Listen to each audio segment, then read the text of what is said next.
Biographer of so many people, including, of course, Prince Charles. Before we get there, I thought the choreography yesterday in Balmoral was very interesting in who went and who didn't. And it was very clear to me there'd be no statement, no finality of announcing the death until everybody that was supposed to arrive had. I think Harry was the last to arrive, hence the announcement was 6:30, not 6 o'clock as we'd previously thought. Kate wasn't there, and actually with very good reason. She'd gone to school to get the kids out, which I think, to me, I don't know about you, Tom, it made perfect sense. Meghan wasn't there, was she? Well, and yet Sophie was. Well, Meghan wasn't there because they didn't want her there. It's as simple as that, in your view? Sure. I mean, she would have been an absolute irritant, and she had no place there, having been such a dreadful critic of the royal family. I mean, Meghan's presence, even at the funeral next Monday week, will be controversial. I thought it was interesting that Harry had to pay for his own plane up there and then took a BA commercial flight back down. There's no doubt that he has been told, you're not part of the firm, you're out.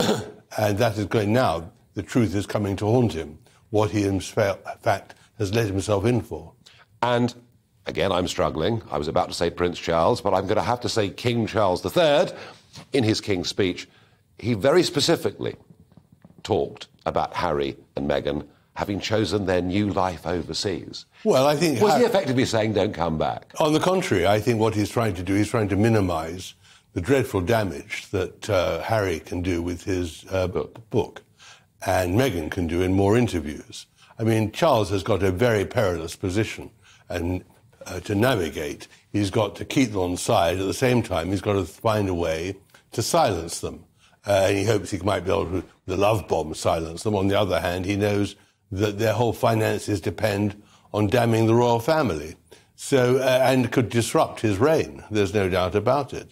So Harry has got it in his power now to destabilise his father. And I thought the way he rushed out of Balmoral at 8 o'clock this morning, probably didn't even have breakfast before he left to rush to get the plane, showed that there had been a lot of friction between him and Charles and William last night, and he wasn't made welcome.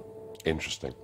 Now, you've written a book, The Rebel Prince, about Charles, published just a few years ago, and the book is pretty critical of, I suppose, Charles's selfishness, self-obsession, at times pettiness. I think that's what comes out, Tom, in your book. But today we are where we are. Knowing his personality, having tracked it and written about it, he gave this speech today.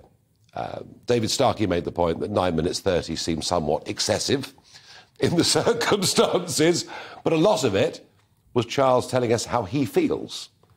And he does this, doesn't he? He sort of wears his heart on his sleeve. Well, he is self-indulgent, but I think what he did, I thought it was a remarkably good speech. I mean, he's had a lot of time to prepare it, and a lot of people advising him. It was heartfelt, it was dignified, It was passionate, and it ticked all the right boxes. He effectively said, forget the past, I know my job now, I know my position, and I'm going to serve you. And he said it very well. His problem is that the monarchy is at the will of the people, and that if the people find that he's not living up to expectations and ticking the box, he'll have a problem. There's been unpopular monarchs. He's got an impossible act to follow. I mean, the Queen was unique. Nobody can be the same. He's transitional. I think that the promotion of Kate and William is very clever. It's to say this is the modern monarchy. I will hold the fort till their time comes. But I agree with that.